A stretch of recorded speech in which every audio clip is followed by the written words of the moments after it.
আচ্ছা, সো এখনকার আমরা যে পার্টটা করব সেটা হচ্ছে গিয়ে কাস্টমারের পার্টটা করি। কারণ এই অ্যাড্রেসটা তো আমরা বানালাম মূলত আসলে এইসব জায়গাগুলোতে ব্যবহার করার জন্য। সো এটাকে কীভাবে ব্যবহার করব সেটা একটু বোঝার চেষ্টা করি।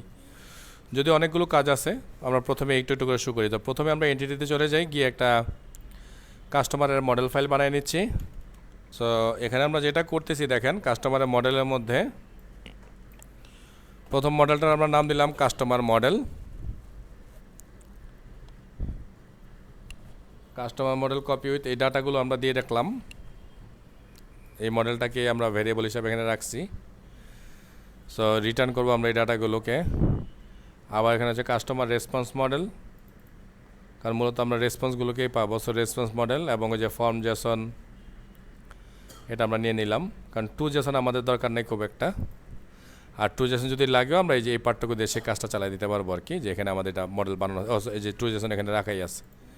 সো এটা দিয়ে আমরা সেই কাজটা চালাই নিব আর কি।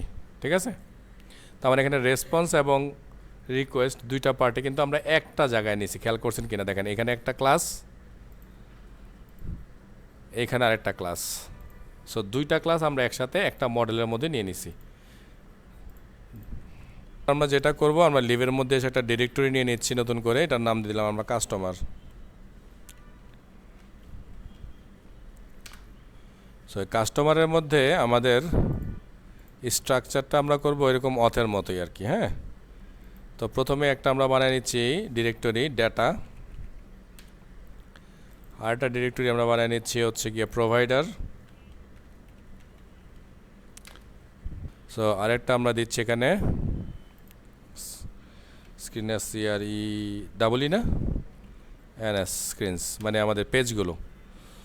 সো স্ট্রাকচারটা বুঝছেন তো, প্রথমে আমরা বানাচ্ছি মডেল, তারপর বানাবো আমরা ডাটা, তারপর বানাবো প্রোভাইডার, তারপর আমরা বানাবো UI মানে স্ক্রিন পার্টটা।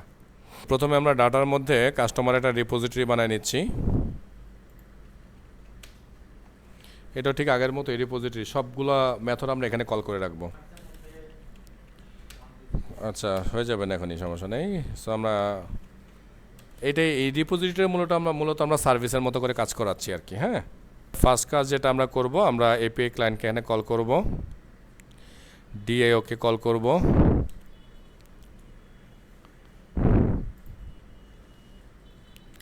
API ক্লায়েন্ট কেন লাগবে মনে আছে তো, যেন ইন্টারসেপ্টরটা আমরা সব জায়গায় পাই। আর DIO আমাদের এখানে লাগবে কেন, আমরা HTTP রিকোয়েস্ট করব তাই। তো এখানে আমরা কাস্টমার ক্রিয়েটের মেথড বানাচ্ছি। সো ফিউচার আমরা কাস্টমার রেসপন্স পাবো বিনিময়ে, আর মেথডের নাম দিলাম আমরা ক্রিয়েট, মানে কাস্টমারকে ক্রিয়েট করব।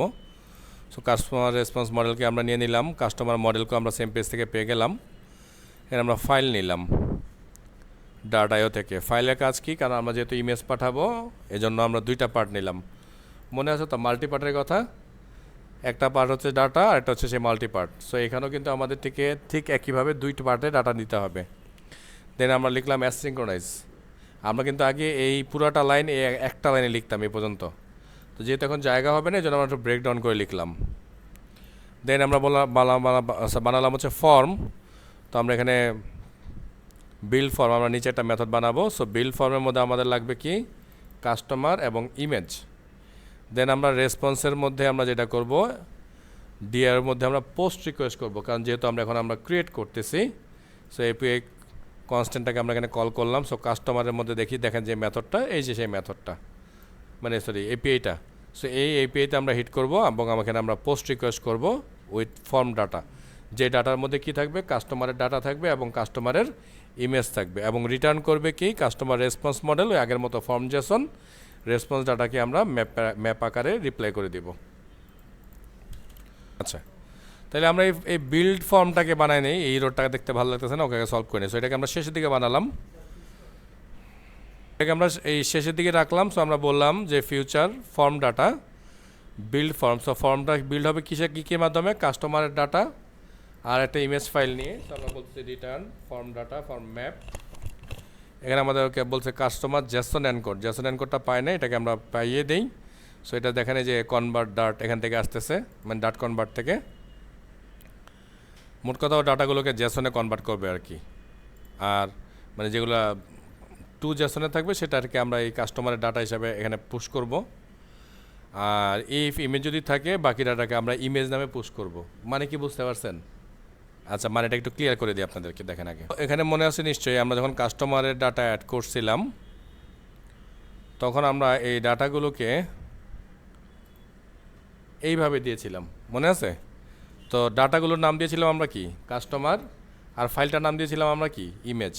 ঠিক এই কাজটাই এখানে আমরা করেছি। দেখেন স্যার, এই যে ডাটাগুলো যাবে জ্যাসন আকারে সেটার নাম দিয়েছি আমরা কাস্টমার, আর যে ফাইলটা যাবে সেই ফাইলটার আমরা নাম দিয়েছি ইমেজ। কারণ এই ফরম্যাটে যদি নাম না যায় বা এই নামগুলো যদি একটু এলোমেলো হয়ে যায় তাইলে কিন্তু আমাদের এপিআই আমাদের ডাটা রিসিভ করবে না। তো সেই কারণেই আমরা এটাকে একদম ও যেভাবে রিসিভ করবে সেভাবে আমরা ডাটাগুলোকে পাঠালাম। সো এইটাই হচ্ছে আমাদের ফর্ম বিল্ড। মূলত আমরা ডাটাগুলোকে ফর্ম ডাটাতে কনভার্ট করলাম, কারণ এখানেও কিন্তু যে ডাটাগুলোকে আমরা দেখেন ফর্ম ডাটা হিসাবে দিয়েছি, নিশ্চয়ই মনে আছে? ঠিক আছে তো? তারপরের মেথডে আমরা চলে যাই, যেহেতু ক্রিয়েট করলাম এবার আমরা আপডেট করব। সো অলমোস্ট সেম জিনিস, আপডেটের মধ্যে তেমন কোনো চেঞ্জ নেই। বাড়তি হিসাবে একটা প্যারামিটার যাবে, সেটা হচ্ছে ইন্টিজার আইডি।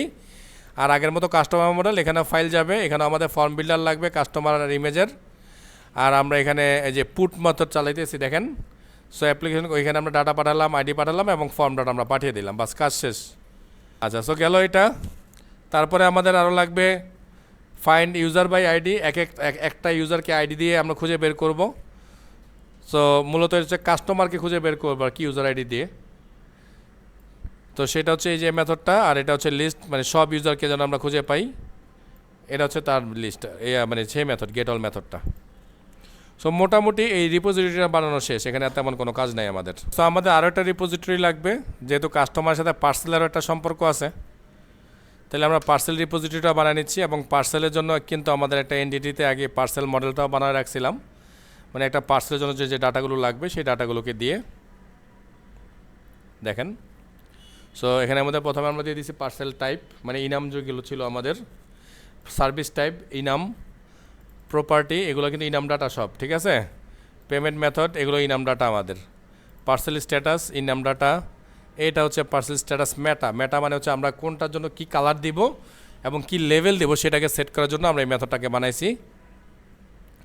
এখানে আমরা বানাইছি পার্সেল হিস্ট্রি। হিস্ট্রি বলতে যে আমাদের ট্র্যাকিং ডিটেলসটা, সো ট্র্যাকিং ডিটেলসটা কীভাবে কাজ করবে সেই মেথডটাকে বানানো। এরকম এন্টিটি কিন্তু আমাদের স্প্রিং বুটও বানানো আছে। এবার হচ্ছে পার্সেলের রেসপন্সটা কেমন হবে সেই রেসপন্সের ডাটাগুলো সব এখানে দেওয়া, যেহেতু অনেক ডাটা, অনেকগুলো ফিল্ড। এখানেও ফর্ম জেন্স, আর এখানে একটা বাড়তি হিসাবে লাগবে লিস্ট অফ হিস্ট্রি। সেম একই রকম ফর্ম রেসপন্স টু রেসপন্স, এখানে দুইটাই আমরা বানিয়ে রাখছি। আচ্ছা, পার্সেলের স্ট্যাটাসের নামে আলাদা একটা ক্লাস, পার্সেলের বুক রিকোয়েস্ট একটা ক্লাস বানাইছি।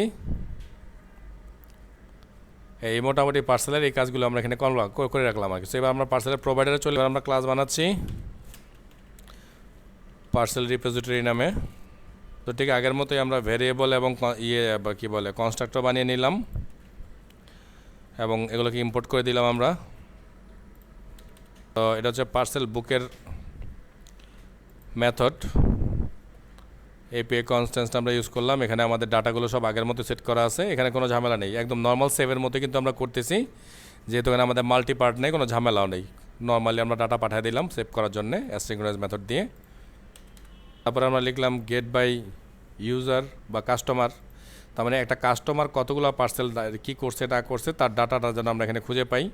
এই জন্য আমরা দিলাম লিস্ট অফ পার্সেল রেসপন্স, মানে একটা ইউজারের স্পেসিফিক সবগুলো পার্সেল যেন আমরা দেখতে পাই, যেহেতু একটা প্রোফাইল বা ড্যাশবোর্ড টাইপের হচ্ছে এখানে। সো তারপরে মেথড হচ্ছে গিয়ে আমাদের ট্র্যাকিং করার জন্য। সো ট্র্যাকিং নাম্বার দিয়ে আমরা পার্সেল রেসপন্স থেকে ট্র্যাক করব। সো এটা গেট ডাটা, মানে গেট রিকোয়েস্ট করলাম। যদি কোনো পার্সেল ক্যান্সেল করতে হয় তাহলে সেই ক্যান্সেল মেথডটাকে আমরা এখানে রেখে দিলাম। সো এখানে আমরা প্যাচ ডাটা পাঠাবো, কিন্তু প্যাচ কেন পাঠাবো, কারণ আমরা কিছু ডাটা চেঞ্জ করব, সবগুলো ডাটা না। এই জন্য আমরা প্যাচ ডাটা পাঠালাম এবং এখানে আমরা যে ক্যান্সেল পার্সেলের যে এপিআইটা আছে সেখানে আমরা রিকোয়েস্ট পাঠাইলাম এবং কোয়ারি প্যারামিটার হিসেবে আমরা কাস্টমার আইডি হিসেবে যে কাস্টমার আইডি দিয়ে দিলাম। সো আরেকটা জরুরি মেথড আমাদের লাগবে, সেটা হচ্ছে পার্সেলের ভ্যালু কত হবে, মানে কত চার্জ আসবে সেই চার্জটা আমরা এখানে বানিয়ে নিলাম। সো এখানে আমাদের ওয়েট লাগবে এবং সার্ভিস টাইপ লাগবে, এই দুইটার উপর ডিপেন্ড করে আমাদের অ্যামাউন্ট চেঞ্জ হবে, অ্যামাউন্টটা কত আসবে না, বা সরি এটা সিওডি অ্যামাউন্টও লাগবে, সিওডির উপর ডিপেন্ড করবে। তো এখানে আমরা দিয়ে দিলাম যে কোয়ারি প্যারামিটারের মধ্যে যে কী কী কোয়ারি হিসাবে যাবে এবং এই ভ্যালুগুলোকে আমরা ডাবল করব এবং দেখেন যে ক্যালকুলেট চার্জের যে ইয়াটা আছে, এপিআইটা আছে, সেটা আমাদের এখানে রেডি করা আছে, এখানে সেটাকে হিট করবে দেন রেসপন্সের ডাটা আসবে, সেটাকে ডাবল করে আমাদেরকে জাস্ট ভ্যালুটাকে পাঠিয়ে দেবে যে কত টাকা ভ্যালু আসছে এটার। এটা আরেকটা নিলাম আমরা, এটা খুব বড় একটা মেথড। এটা কাজ হচ্ছে গিয়ে একটা ইউজারের রিসেন্ট যে পার্সেলগুলো আছে সেই পার্সেলগুলোকে আমরা এখানে দেখাবো। সেই জন্য আমরা মেথডের নাম গেট সামারি ফর কাস্টমার। কাস্টমারের আইডি আমরা পাস করব এবং কাস্টমারের আইডি দিয়ে আমরা সেই কাস্টমারের যে কোন পার্সেল আছে সেগুলোকে খুঁজে বের করব। প্রথমে বের করার পরে পার্সেলের যে স্ট্যাটাসগুলোকে আমরা বের করব যে কোন পার্সেলের কী স্ট্যাটাস। যদি পেন্ডিং হয় পেন্ডিংগুলো কত, তারপরে যদি ট্রানজিট মোডে হয়, অ্যাট হাবে হয়, আউট অফ ডেলিভারি হয়, মানে এগুলো হচ্ছে দেখেন সবগুলো কিন্তু আমরা ল্যাঙ্ক কাউন্ট করছি। সো ল্যাঙ্ক কেন কাউন্ট করছি, মানে কয়টা আছে এটা যেন আমরা বুঝতে পারি, ড্যাশবোর্ডে যেন দেখাইতে পারি যে ট্রানজিটে 5টা আছে, ডেলিভারি 2টা আছে, এই ধরনের ডাটা দেখানোর জন্য এই পার্টটা করা।